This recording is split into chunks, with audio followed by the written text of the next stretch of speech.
Li Diyarbekirê pileya germê derdikeve ser çilî û welatî jî li rêyên hênikbûnê digerin. Bi taybetî jî zarok ji germê bêzar dibin û berê xwe didin melevaniyê. Gerînendehiya werzîşê ya sûrê jî ev pêdivî berçav girt û ji bo zarokan birk ango hewz danîn.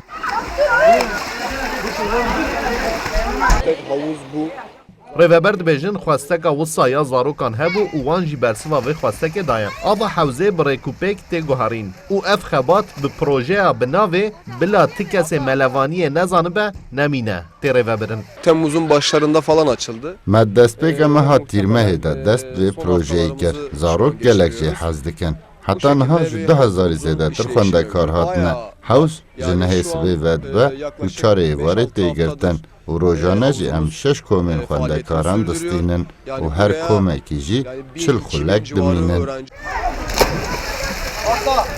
Zarokên ku bo ketin avê berê xwe didan çemê Dîcleyê keyfxweşin ku êdî ne neçarin bo ketin avê dûr herin. Û di melevangehên bo wan hatine çêkirin de demek rengîn û bi coş derbas dikin. Xweş em xwe yüzmüştük ki.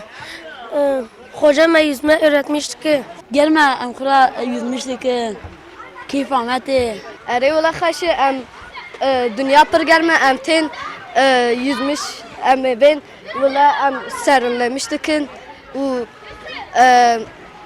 yani em dora em herin malê. Dünya germe em tê vira xwe înek dikin em derin malê. Tê pêşbînîkirin ku pileyên bilind ên germê heta dawiya meha îlonê jî bidomin. û ji ber vêyekê jî melevangehên bo zarokan hatine danîn dê heta dawiya îlonê jî di xizmeta zarokan debin.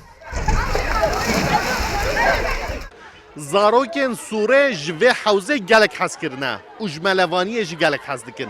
Lê dibêjin hewzek tenê têre wan nake û divê hejmara hewzan herî kêm 5 be. Mayrûksel, Kurdistan 24, Diyarbekir.